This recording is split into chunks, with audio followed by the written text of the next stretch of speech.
Dear students, मेरा नाम robin Singh है। मैं दानकोर इंटर कॉलेज आंवलखेड़ा आगरा से बोल रहा हूँ। आज हम यूपी बोर्ड की 12th क्लास की पोइट्री में से थर्ड पोएम जो है ऑन हिज ब्लाइंडनेस वो करने जा रहे हैं, जो बहुत ही ब्यूटीफुली जॉन मिल्टन ने कंपोज की है। और ये एक सोनेट है। और सोनेट के बारे में बता दूं मैं आपको कि सोनेट कंटेन्स 14 लाइन्स। सोनेट में 14 लाइन होती है। 14 लाइन की जो कविता होती है उसको सोनेट बोलते हैं। और इसमें एक राइम स्कीम होती है, एक तुकबंदी होती है और एक डेफिनेट मीटर होता है इसका। और अलग अलग मीटर के आधार पर, बेसिस पर ये अलग अलग सोनेट भी होते हैं। जैसे शेक्सपियरियन सोनेट अलग है, मिल्टनिक सोनेट अलग है। तो इसमें अलग अलग मीटर होता है, पेंटामीटर, हेक्सामीटर। तो मीटर के आधार पे अलग अलग होते हैं। तो अब हम पोएम को स्टार्ट करने जा रहे हैं। और इसका थोड़ा सा बैकग्राउंड मैं बता दूं आपको। तो इसमें क्या है, जो पोएट, क्योंकि अर्ली एज में क्या होता है, एट द एज ऑफ 44 वो जो थे ब्लाइंड हो गए थे। इनकी देखने की शक्ति ख़त्म हो गई थी। तो जो पोएट थे तो बहुत हताश हो गए थे। तो अपने अंधेपन के ऊपर इन्होंने ये पोएम लिखी थी। ये जो सोनेट है इसको अपने अंधेपन के ऊपर लिखी थी। और गॉड से वे फ्रस्ट्रेट होकर शिकायत कर रहे थे। इसमें एक शिकायत है, एक कंप्लेन है कि वे क्यों अंधे हो गए और अब वे भगवान की सेवा नहीं कर पाएंगे। फिर भगवान से कुछ प्रश्न करते हैं, फिर उनका वो खुद ही जवाब देते हैं। और तब जाके ये पोएम इन्होंने, जो सोनेट है, ये कंपोज किया। और ये बहुत ही इनका जो बेस्ट वर्क है उनमें ये माना जाता है। तो स्टार्ट करते हैं। पोएट कहता है इसमें, व्हेन आई कंसीडर, कंसीडर माना होता है थिंक, सोचना।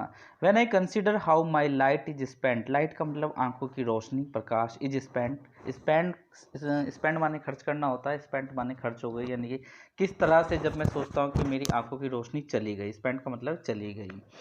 एर हाफ माई डेज, एर, एर का मतलब होता है बिफोर, हाफ माई डेज यानी मेरे उम्र के आधे पड़ाव से पहले ही, यानी मेरी आधी उम्र होने से पहले ही। क्योंकि एक एवरेज उम्र जो मानी जाती है 100 ईयर्स मानी जाती है। तो इसमें पोएट, क्योंकि at the age of 44 he was blind, तो वो ये कहता है कि आधी उम्र से पहले, यानी 44 साल की उम्र में ही वो जब ब्लाइंड हो गए थे, तो आधी उम्र से पहले ही मेरी आंखों की रोशनी चली गई। जब मैं सोचता हूँ इन this dark world and wide, अब मुझे इस अंधकार भरे संसार में एंड वाइड, विस्तृत संसार में मुझे रहना पड़ेगा, तो मैं बहुत दुख महसूस करता हूँ। तो वो उस चीज़ पर अपना दुख प्रकट कर रहा है कि अब मुझे, क्योंकि जब आदमी अंधा हो जाता है तो पूरा संसार उसके लिए अंधकार में हो जाता है और विशाल हो जाता है। विशाल क्यों हो जाता है? क्योंकि अब उसके सामने कुछ भी दिखाई नहीं देता, तो सब कुछ अंधेरा अंधेरा दिखाई देता। कहता है कि जब भी मैं सोचता हूँ, when I consider how my light is spent, कि मेरी आंखों की रोशनी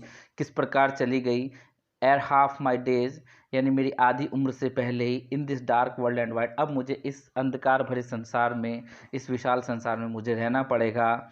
एंड दैट वन टैलेंट, और जो मेरा एक टैलेंट है, टैलेंट क्या है पोएट का, वो राइटिंग करता है, यानी राइटिंग, लिखने का जो उसका टैलेंट है। तो कहता है at that one talent which is death to hide, which is death to hide, to hide मान होता है छिपाना, जिसको छिपाना, विच इज डेथ, जो मृत्यु के समान है। यानी उस टैलेंट को छिपाना, जो मेरी राइटिंग का टैलेंट है, जो मेरी लेखन शक्ति का टैलेंट है, लिखने का टैलेंट है, उसे छिपाने का मतलब है कि मैं मृत्यु के समान हूँ, मुझे जैसे मौत आ गई है। Lodged with me useless, lodge माने होता है रहना, वो मेरे साथ अब यूजलेस रहेगा, बेकार रहेगा।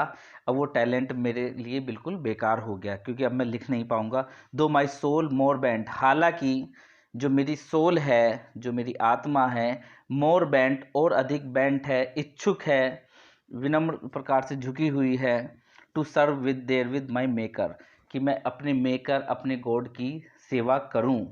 लेकिन अब क्या हो गया कि अब मैं अपनी लेखनी से, अपनी कलम से उस भगवान की सेवा नहीं कर पाऊंगा। माई मेकर का मतलब मेरे बनाने वाले, यानी मेरे ईश्वर के सामने मेरी आत्मा अभी भी झुकी हुई है, सेवा के लिए तैयार है, लेकिन क्या करूं, मेरा टैलेंट वो खराब हो गया। And present my true account, अब वो कहता है कि जब मैं अपने मेकर के सामने प्रजेंट करूंगा my true account, true account का मतलब मैं, मेरा जब लेखा जोखा अकाउंट जब मेरे सामने प्रस्तुत किया जाएगा, लेस्ट कहीं ऐसा ना हो ही रिटर्निंग चाइल्ड, कि कहीं वो बदले में मुझे, चाइल्ड का मतलब होता है फटकार लगाना, कहीं बदले में मुझे वो मेरी फटकार ना लगाए।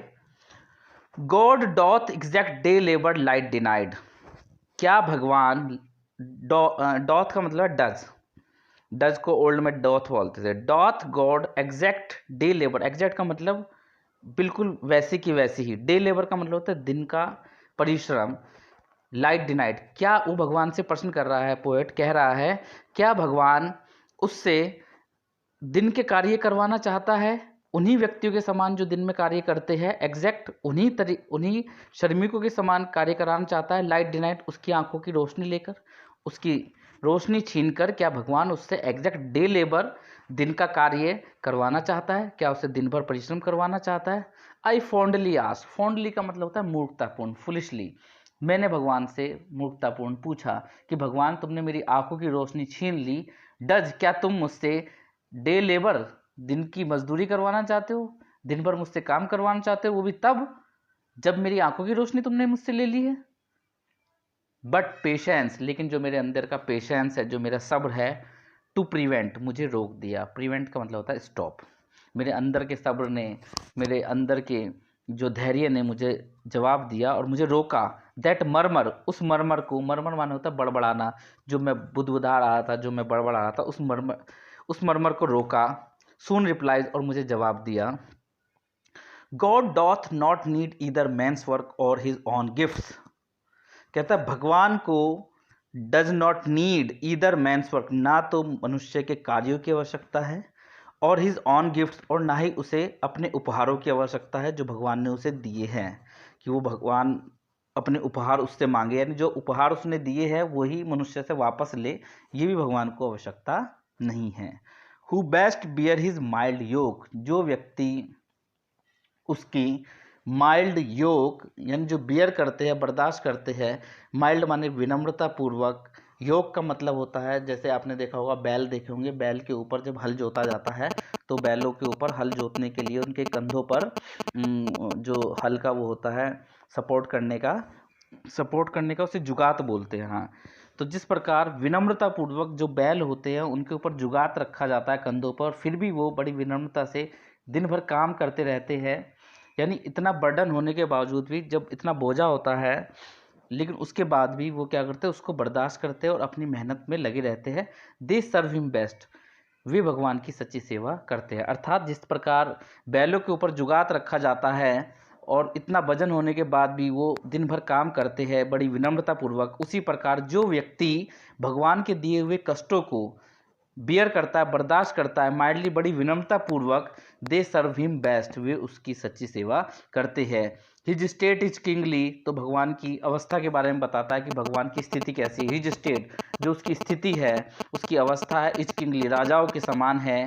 Thousands at his bidding speed, bid माने होती है आज्ञा देना, उसकी आवाज़ पर हजारों देवदूत दौड़ पड़ते हैं।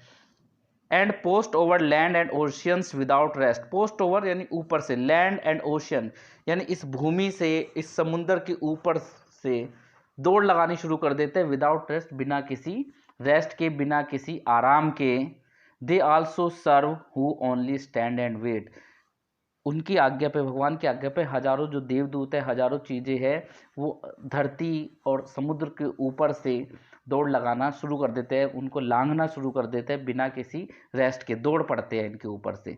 लेकिन कहते हैं, लेकिन जिनको भगवान आज्ञा नहीं देते, दे आल्सो सर्व, यानी वे भी सर्व करते हैं, भगवान की सेवा करते हैं, who only stand and wait, जो केवल भगवान की आज्ञा के लिए खड़े हैं और इंतजार कर रहे हैं कि उनका नंबर कब आएगा।